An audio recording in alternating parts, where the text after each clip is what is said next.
តគ្នាបានហើយក៏ share resource ចែកប្រាប់គ្នាប្រើប្រាស់បានអញ្ចឹងអ្នកគ្នាហើយចំពោះ router ដែលខ្ញុំយកមក config ថ្ងៃហ្នឹងគឺ router Microtik ដែលខ្ញុំប្រើប្រភេទទៅលើពួក virtual ពីពួក OS ខ្ញុំធ្វើនៅលើ VMware ផ្ទាល់តែម្ដង so ហើយនេះគឺជាលំហាត់ដែលយើងត្រូវធ្វើក្នុងការ config វាយើងត្រូវអូស internet ពី ISP យើងចូល router មួយហើយអូសចូល router មួយតាមរយៈ port ទី1ហើយយើងអូសពី port ទី2ទៅ router ទី2ចូល port ទី1ហើយតមកយើងអូសពី port ទី3មកកាន់ counter ព្រោះហេតុអីបើយើងអូសទៅកាន់ switch ដោយសារក្នុងវីដេអូហ្នឹងខ្ញុំចូលអូសចូលតែ counter ទី1អញ្ចឹងយើងអត់ត្រូវការប្រើ switch ទេតែបើយើង real life យើងត្រូវប្រើ switch ព្រោះនៅក្នុងតាមស្ថាប័នវាតែតែមានគ្រឿង counter 10ទៅ15%អញ្ចឹងហើយចំពោះនេះខ្ញុំអូសport លេខ2ចូលមកកាន់ counter វិញ counter នៅខាង LAN មួយទៀតអញ្ចឹងមក cloud នេះគេហៅ LAN 1មក cloud នេះគេហៅ LAN 1ឬក៏អ្នកនិយាយថាមក cloud នេះគេហៅ មួយ department មក cloud នេះគេហៅមួយ department ហើយចំពោះក្នុងលំហាត់ហ្នឹងយើងមាន department IT មួយ department cell so មកកាត់ទៅយើងចូលទៅធ្វើលំហាត់ហ្នឹងទាំងអស់គ្នា so ដើម្បីធ្វើលំហាត់ហ្នឹងបានយើងត្រូវការមាន router 2ហើយដើម្បី down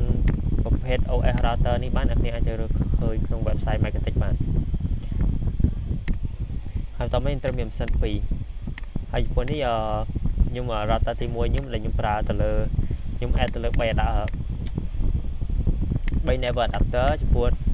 adapter ទី1ខ្ញុំប្រើ NAT ដែលវាអាចយើងគិតបានវាថាគឺជា ISP ដែរទៅព្រោះហ្នឹងខ្ញុំប្រើ NAT ដើម្បីអូស internet ចូលទៅកាន់ router របស់ខ្ញុំហើយតមកយើងយក network អានេះទៅប្រើ port លេខ2ដែលប្រើប្រាស់សម្រាប់ connect ទៅ router ទី2ហើយ port លេខ3នេះប្រើប្រាស់សម្រាប់ connect មក counter so router ទី2យើងមាន2 port លេខ4ចង់ឲ្យស្រួលមើលអូខេ router នេះrouter ទី4ខ្សែលេខច្រឡំសុំទោសអ្នកនាងចំពោះ router ទី2ខ្សែទី port ទី1នេះយើងអូសមកពីនេះអូសពី VNet 2ហ្នឹងអូសមកពី port លេខ2ពី router ទី1ចូល port ទី1របស់ router ទី2ហើយ port ទី2របស់ router ទី2ហ្នឹងអូសមកចូល counter PC 6នេះអូខេឥឡូវកុំឲ្យខាត់ពេលយូរយើងចូលការ config ទាំងអស់គ្នាតែពេល config ហ្នឹងខ្ញុំធ្វើការ config ម្ដងមួយខ្ញុំ config router មួយហើយពេល config រួចក៏បានចូលមក config router ទី2so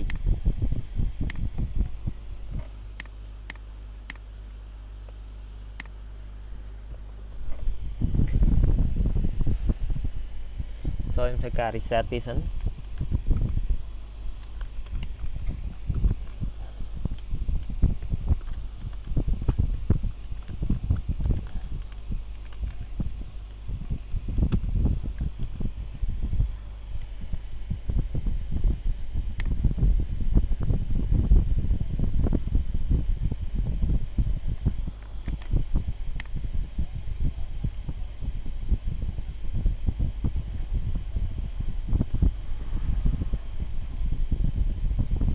អូខេយើង reset រួចរាល់ចូលទៅកាន់ Winbox ហើយដក password ចេញ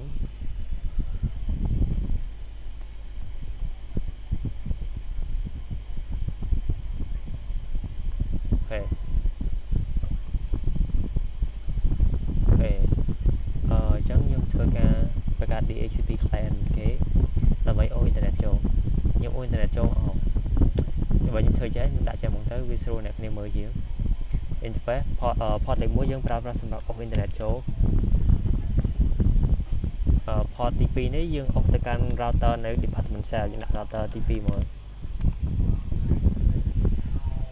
ហើយចំពោះនេះ LAN port ទី3នេះយើងអូសមក LAN នៅ IT របស់យើង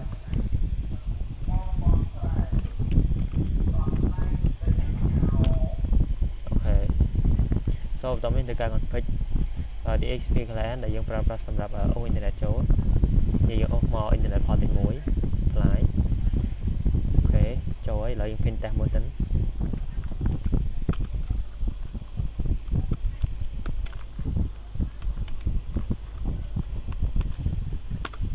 អូខេយើងមានថា router យើងមាន internet ហើយចំពោះ router យើងមាន internet គាត់ថាម៉ាស៊ីនយើងមាន internet ដែរទេត្រូវការយើង config វាថែមទៀត so ឥឡូវខ្ញុំ config DHCP client ហើយលើធ្វើការ config port លើផលិត2យើងអូសទៅកាន់ router ទី2 so ក្នុងលំហាត់យើងហ្នឹងឈប់ខ្ញុំខ្ញុំតិចក្នុងលំហាត់យើងហ្នឹងចំពោះ port ទី2ហ្នឹងនេះយើងត្រូវ assign IP 10.1.1.1/30 ការ assign IP ហ្នឹងគឺ assign តាមអ្នកនរគ្នាតែសំខាន់ port ទី router ទី2មួយ router ទី1មួយ router ទី2នេះអា port ដែលយើងអូសពី port ទី2មក port ទី1នេះវាត្រូវស្ថិតនៅក្នុង IP range មួយគ្នាមួយ subnet mask ដូចគ្នាអូខេលេខបញ្ចុងស្រួលទុកមួយអូខេ 10.1 អូខេដាក់ខ្ញុំហ្នឹង/30 port ទី2អូខេបន្តមកធ្វើការassign ទៅលើកាន់ port លេខ3 LAN ដែលយើង 192.1/26 បានប្រហែលជាចុង 60 IP អីចុចប៉ុន្មាននេះចុច 0.1.1/26 កាន់ port លេខ 3 អូខេបន្ទាប់យើង configure ហើយ configure address ហើយវាធ្វើការ configure DHCP server ហ្មងមូលហេតុអីដើម្បីយើង configure DHCP server ដើម្បីវាបោះ IP មកកាន់ម៉ាស៊ីនយើងបោះមកកាន់ម៉ាស៊ីនដែលបាន connect ទៅកាន់ router ទី1ហ្នឹង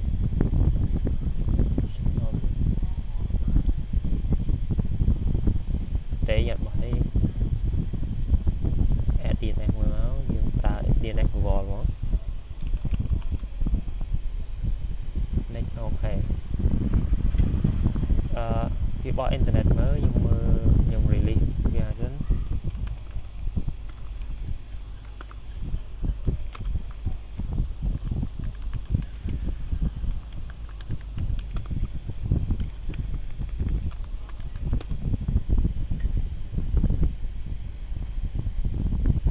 ចាំតិចវាបងអូខេ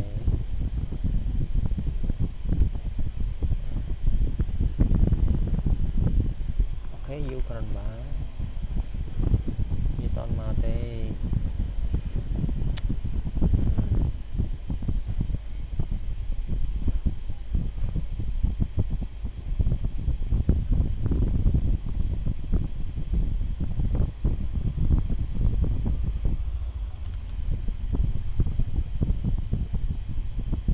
ជប់សិននេះបោះ port លេខ 3 ត្រូវហើយខ្ញុំ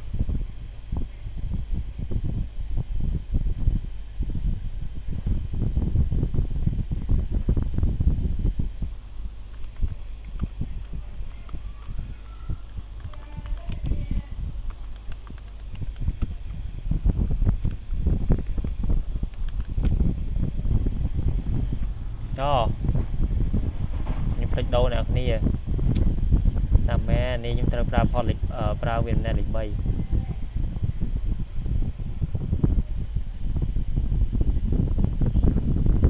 ហើយពុំសិននេះខ្ញុំភ្លេចដូរហើយខ្ញុំត្រូវដូរសិនទី2ខ្ញុំហើយសិននេះខ្ញុំប្រើ VNet លេខ 4អូខេមានថាមកអ្នកគ្នាឃើញមកតែយើងឃើញអញ្ចឹងមិនប្រកាសច្បាស់ថាមានអ៊ីនធឺណិតចូលណាអ្នកគ្នាអ៊ីនធឺណិតវិញឃើញមើលវាកើតឃើញអត់មានអ៊ីនធឺណិតឃើញអ្នកគ្នាវាដាក់មានអ៊ីនធឺណិតតែពេលយើងឃើញមកវាទៅគឺដោយសារតែយើងអត់បង្កើតណាត់អញ្ចឹងយើងត្រូវចូលបង្កើតណាត់សិន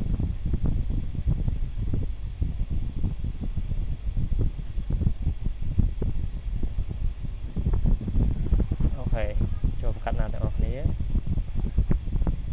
firewall ចូលណាត់ add your action your macro អូខេឥឡូវយើង release វាភាសាទៀតសិន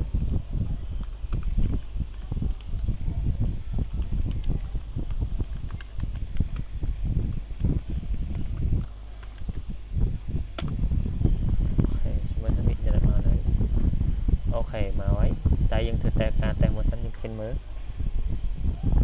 ពីទៅកាន់ Cloudflare មកអូខេណាតែអ៊ីនធឺណិតយើងដែរតេស្តមើលចង់មានថា LAN ទី1យើងពេចហើយវាដើរធម្មតាទេអូខេដល់ពេលយើងគាត់ពេចហើយយើងចាប់ផ្ដើមហើយផ្លេចដាក់ identity វាអ្នកគ្នាពុតហើយដែលមានដាក់ identity វា ដាក់អញ្ចឹងដើម្បីយើងស្រួលពោះជួនកាលពេលវា scan ទៅវាឃើញ router ច្រើនក្នុងថាបានខ្លះវាមាន router ច្រើនអាច scan ទៅវាឃើញយើងដាក់ពោះឆ្នាំណៃមក router មួយអូខេតោះមកធ្វើការ config សិនទី2ម្ដង router ទី2អូខេចូលកោដៅក្នុងលំហាត់ router ទី2យើងport ទី1នេះដែលយើងអស់នេះយើងប្រើវា net 2ថាអុកពី port ទី2មកទៀត port ទី1នេះយើងត្រូវ assign IP វា 10.1.1.2 តែខ្ញុំដាក់ 10.1.1 ដោយសារខ្ញុំមិញដាក់ 10.10.10.1 អញ្ចឹងក្នុងនេះក៏ត្រូវដាក់ 10.10.10.2 ដែរដើម្បីវាស្ថិតនៅក្នុង range មួយគ្នាហើយបន្ទាប់មក port ទី2អស់មកកាន់ counter ត្រូវ assign IP 192.2.2.14 អូខេគេរត់ទៅខ្ញុំបានឡើងខ្ញុំសុំ reset router នេះដែរហ្នឹង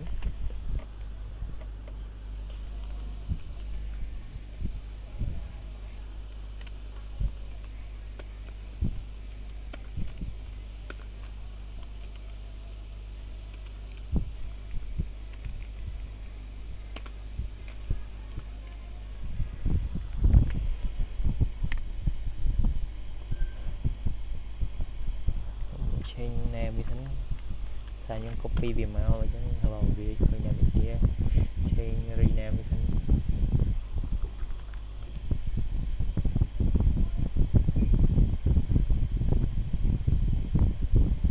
គេ router ខ្ញុំ up ឡើងមកហើយហើយខ្ញុំ start សិនខ្លះ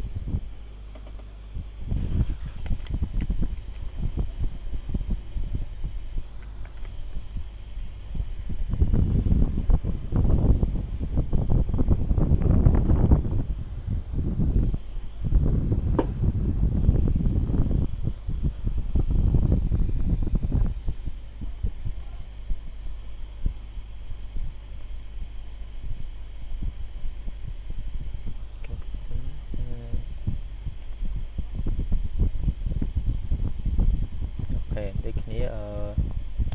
ងត្រូវការ DHCP client ទេជា on ទេយើង assign address មុនមកជាមួយ digital object ដាក់ rename interface វាហ្នឹង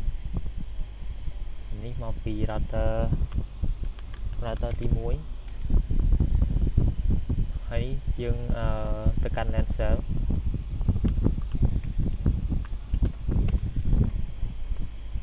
តោះមកយើងដាក់ identity វាសិន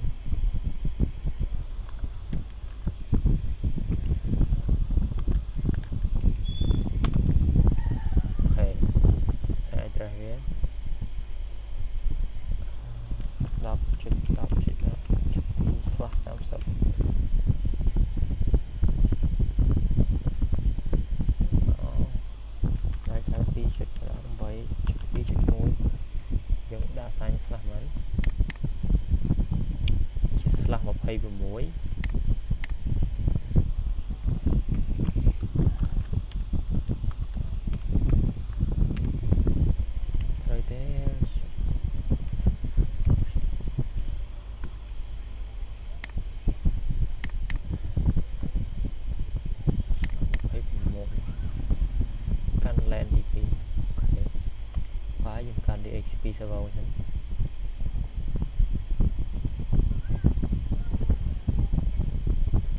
អត់ច្រឡំ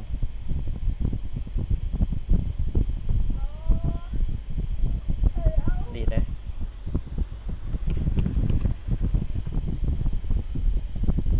អូខេតោះមកធ្វើការកាត់ណាត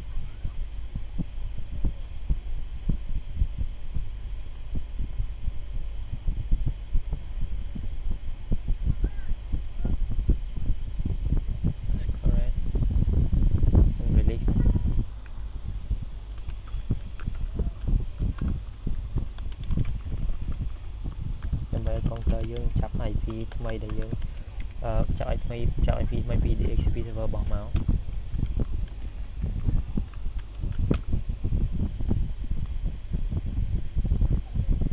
អូខេមកហើយនេះ92.126អូខេតែវាមានអ៊ីនធឺណិតមកទេ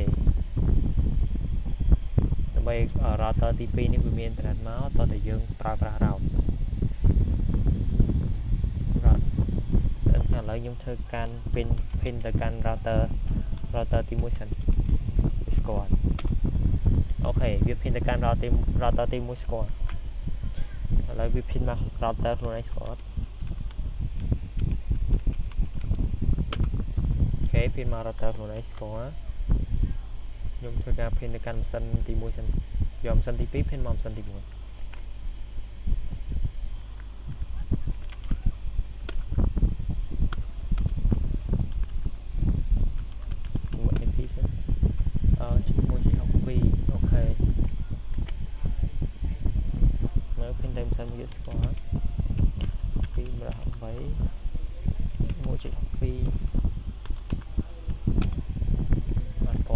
muốn hai là viết score sai yang tom cả route giống viết score với keng from router ok tay xong pin chôm sân đi bên sân chôm sân đi mỗi pin mà can router thì pin mới đá đáp pin ok pin score tay bị anh đóng pin sân ở score đấy mà sân điểm sân là không biết sân đi pi chuyện rồi phay vào mùi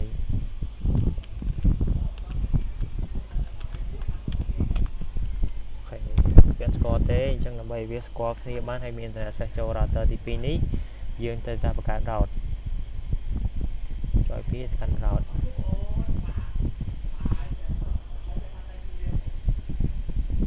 cho mấy cái app route destination address này dương tới ra nè dương tới đại gateway rồi bỏ gateway bảo router TP dương gateway router TP dương mà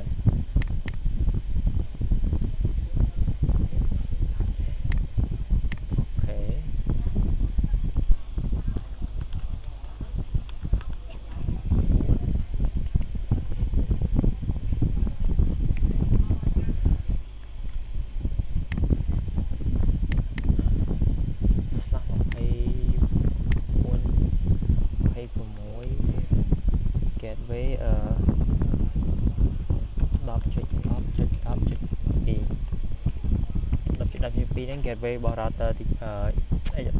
gateway bảo router TP dương ní mà gateway port tí mũi nè TP mà tí mũi nè thì apply với Visquad làm ở đấy ok Visquad để Visquad những xã pin tầm sân không xa để mà pin từ đảo lắm pin lại cái phí check mà nói học bay chơi pì chỉ lại thêm một mùi ok pin đáy cho mình làm sân TP ní làm sân TP ní pin đều cần sân TP đáy tại dương toàn chỗ lần cho bạn làm sân TP ní pin mỏm sân TP đáy thì so nhưng mà sạc pin xa thì sân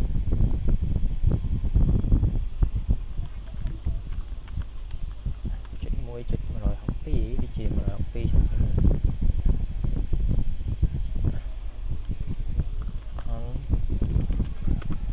ok chích học phi ok viết score đấy để xa một hai đấy để xa cho toàn bàn bậc cá route nó không đi chụp route tí mũi ní dùng pra static route đấy mà căn là bởi vì router tí mũi router tí pin score này bán ấy cho làm này là router TP ní score từ căn sân TP ní pin score mà sân TP mới đấy từ căn starting route này tay nhưng từ pra default route của việc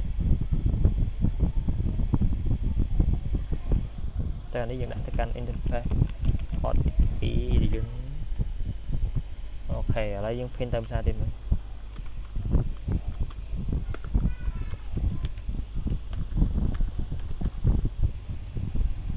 chỉ học phi ok mình tham sân TP chẳng phí với score này ấy nhưng release như với thắt mình internet là release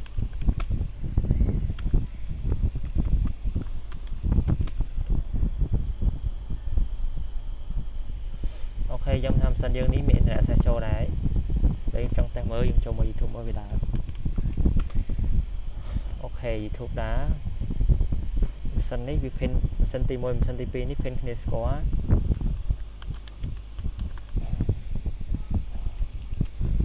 8.2 ấy nhầm 1.62 ok cm pin pin đâm cm quá trong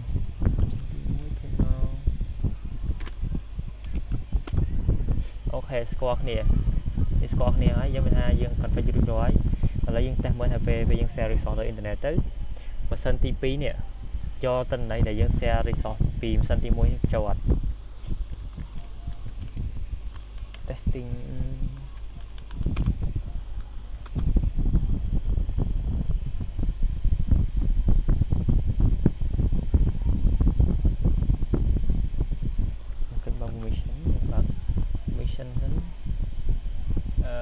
sharing permission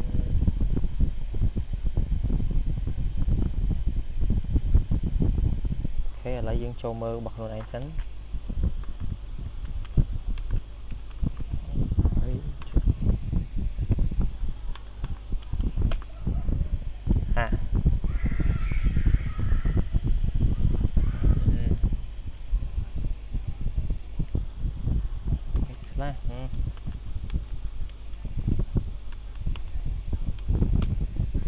ok đi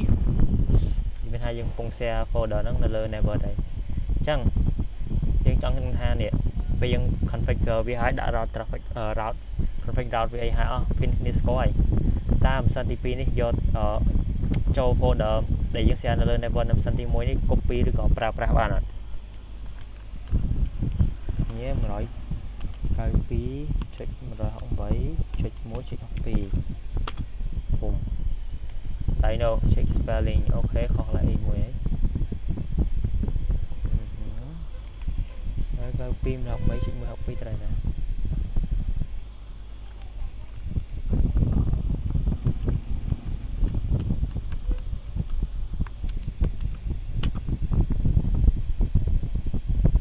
ok mình biệt lộn này nhé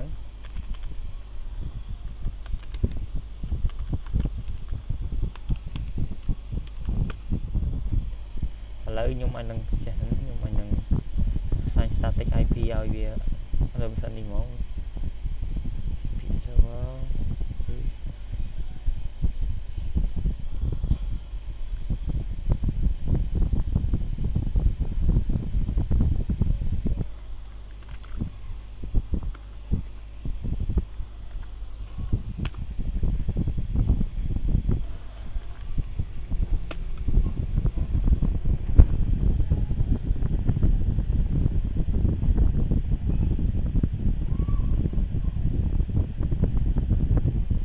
mấy biết chọt cát với nhung xe việc không đi của mình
PC2 này dùng trên nào nè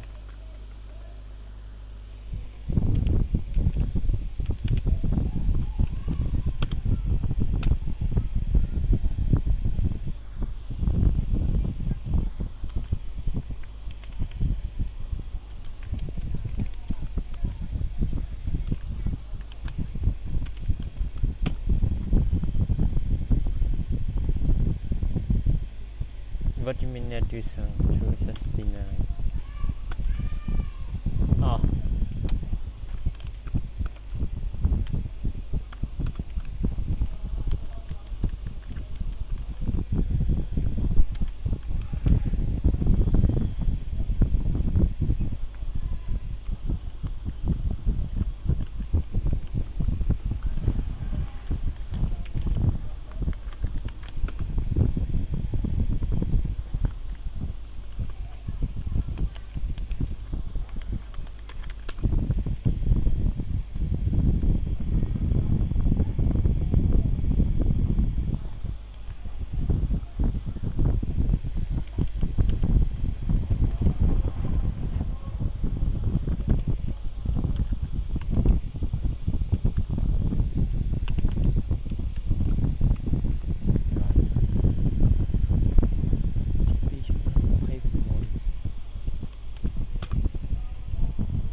តាមមិញវាយើងដាក់ password ពេលដាក់ password ទៅវាបន្លាញវាឲ្យប្រាក់វាឲ្យ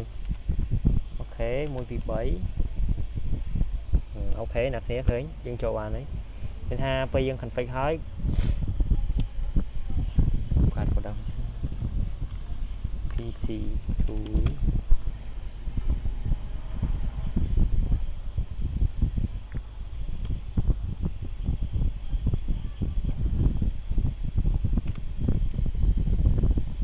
គាត់មានចូលខ្លួនណាកាត់